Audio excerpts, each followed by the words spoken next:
श्रीराम समर्थ. समर्थांनी एक सुंदर असा बोध आपल्यासाठी प्राप्त करून दिलेला आहे. दया हीच धैर्याची जननी आहे. समर्थ म्हणाले, आपल्यावर प्रत्यक्षपणे जेव्हा आपण लहान होतो तेव्हा लोक बघा आपल्याला मायेने दया दाखवून बघा प्रत्यक्ष लाड करायचे. परंतु आता जर आपण पाहायला गेलो तर आपल्याला कोणाकोणाची दया येते हो. धैर्याची जननी म्हटली आहे, आपल्याला कोणाचीच दया येत नाहीये. आपण सर्वांची दया करतो. याच्या आयुष्यात काय चाललं असेल, याला अशा प्रकारे मदत करता आली पाहिजे. त्याच्या आयुष्यात काय चालू आहे त्याला सुद्धा अशा प्रकारे मदत करता आली पाहिजे. आपण बघा दिवसभर त्यांच्या विचारांमध्ये राहतो. परंतु असं कधी आपण पाहिलं का बाबा त्यांच्या मुखातून किंवा त्यांच्या तोंडून प्रत्यक्षात आपल्याविषयी दया निघत असेल का? म्हणजेच काय, आपल्याला सर्वांची दया येते. कारण का, आपल्यावर असणारी संस्कार. प्राणीमात्रांवर दया करावी. खरं पाहायला गेलो, समर्थ म्हणाले, पशुपक्षी गुणवंत त्यास कृपा करीती समर्थ. आपल्या घरामध्ये ज्या प्रकारे बघा आपल्या अंगणामध्ये घरामध्ये काही पाळीव प्राणी काही पक्षी असतात. आपण मायेने बघा प्रत्यक्षपणे त्यांच्यासोबत राहत असतो. कितीतरी आनंद आपल्याला पाहायला मिळत असतो, जगायला मिळत असतो. कारण दयाळू व्यक्ती ज्याप्रमाणे असतं त्याप्रमाणे पक्षी प्राणी आपल्याला बघा प्रत्यक्षपणे आपल्या घरामध्ये आपल्या अंगणामध्ये राहत असतात. ज्या प्रकारे दयाळू व्यक्ती इतरांच्या दुःखात सामील होऊन त्यांना मदत करते ना, ज्यामुळे तिच्यात सामर्थ्य येते. आता दयाळू व्यक्ती, आपला स्वभाव दयाळू आहे का हे पाहणं गरजेचं आहे. इतरांच्या दुःखात सामील झाली पाहिजे. आपण विचार करतो, अरे त्यांना फोन करून सांगितलंय परंतु ती व्यक्ती अजूनपर्यंत हजर झाली नाही, कारण त्यांना सुखदुःखाची जाणीवच नाहीये. बरोबर की नाही? कारण त्यांच्या मनामध्ये आपल्याविषयी क्रोध आहे, राग आहे. परंतु खरं पाहायला जर गेलो ना, समर्थ म्हणाले, पशुपक्षी गुणवंत का म्हटलेलं आहे? जेव्हा आपली एखादी व्यक्ती बघा कितीतरी दिवसांनी घरात येते ना, तेव्हा घरात असणारे प्राणी सुद्धा ओळखतात हो, आणि त्यांच्या जवळ बघा मायेने जात असतात.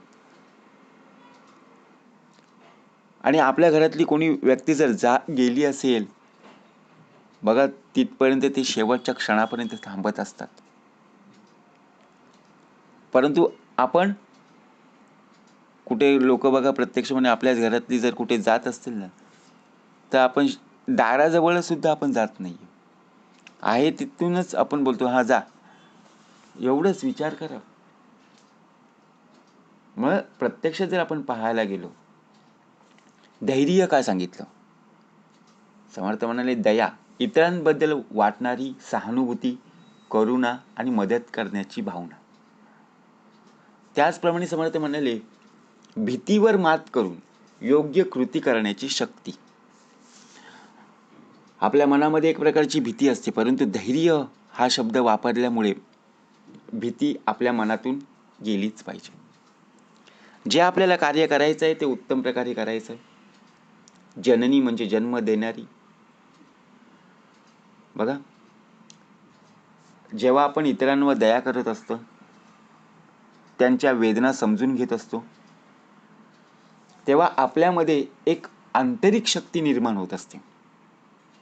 आणि हीच शक्ती आपल्याला कोणत्याही परिस्थितीतून मार्ग काढण्यास मदत करत असते.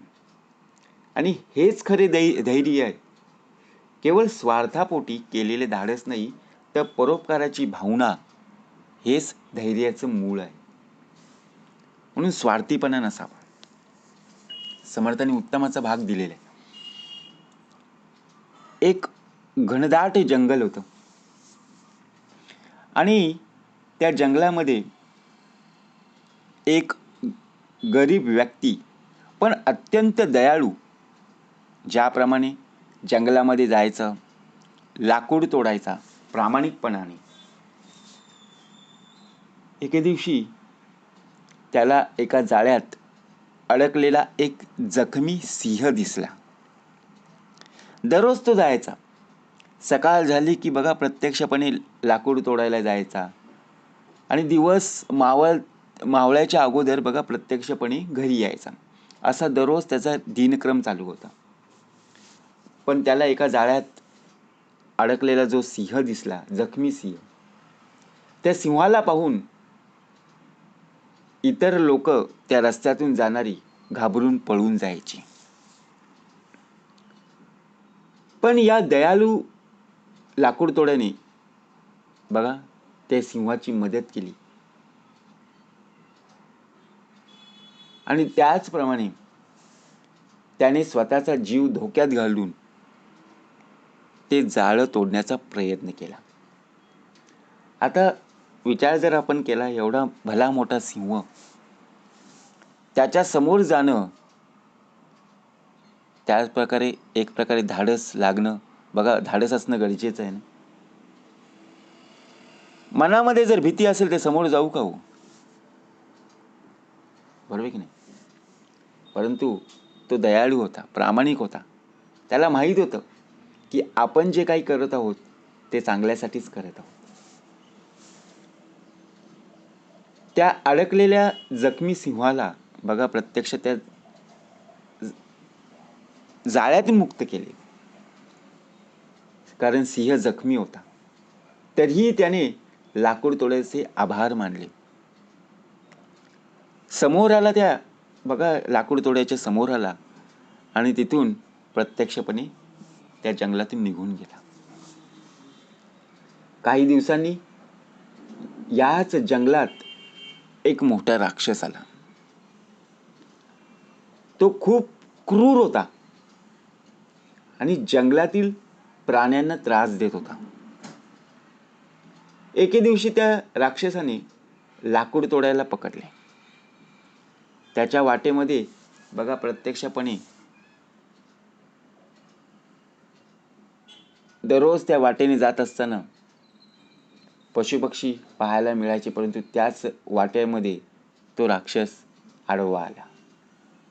लाकूड तोड्याने सिंहाला मदत केलीच होती, त्यामुळे सिंहाला लाकूड तोड्याची आठवण झाली. त्याने आपल्या पराक्रमाने त्या राक्षसाचा सामना केला आणि त्याला हरवून बघा प्रत्यक्षात लाकूड तोड्याची सुद्धा सुटका केली.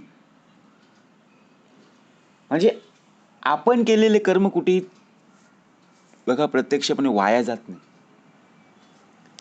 आपण एखाद्याच्या मदतीसाठी जेव्हा धावून जातो ना, तेव्हा आपण विचार करतो, अरे याला मदत करून मला काय मिळणार आहे. अहो प्रत्यक्षपणे त्याच्या कितीतरी पटीने तुम्हाला काहीतरी मिळणार हे मात्र निश्चित आहे. कारण आपण कष्ट करतो, मेहनत करतो, त्याचं फळ आपल्याला निश्चितच मिळतं. जेव्हा तुम्ही एखाद्या व्यक्तीवर बघा दयाळूपणा, प्रामाणिकपणा दाखवत असता, त्याला मदत करत असता, तेव्हा तुम्हाला मिळणारं सामर्थ्य कितीतरी पटीने असतं. आपण केलेल्या मदतीचा हात कधी ना कधी आपल्याला परत मदत करत असतो, एवढं मात्र निश्चित. आणि हेच धैर्य आपल्याला मोठ्या संकटातून बाहेर काढत असते. असं नाही आहे की आपण मदत केली आणि आपल्याला प्रत्येक वेळेला बघा आपण विचार करत असतो, माझ्या मदतीला कोण धावून येईल. अहो ज्या व्यक्तीसाठी, ज्या प्राण्यांसाठी, ज्या पक्षींसाठी बघा प्रत्यक्षात आपण मदतीला धावून गेलो ना, नक्कीच आपल्यासाठी धावून येणारं या जगामध्ये परमेश्वर आहेच. विश्वास असणं गरजेचं आहे. कारण जर विश्वासच नसेल तर समर्थ म्हणाले, आपण कोणावर दया दाखवली असती. आपला प्रामाणिकपणा स्वभाव राहिला असता का? आपल्यामध्ये नम्रपणा हा असता का? नाही आहे ना. एवढा भला मोठा सिंह, त्याच्या समोर जाऊन धाडस दाखवणं, त्याला अडकलेल्या जाळ्यातून मुक्त करणं.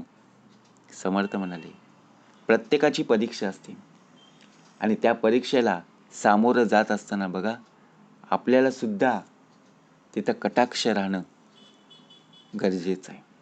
म्हणून समर्थ म्हणाले, दया हीच धैर्याची जननी आहे. जय जय रघुवीर समर्थ.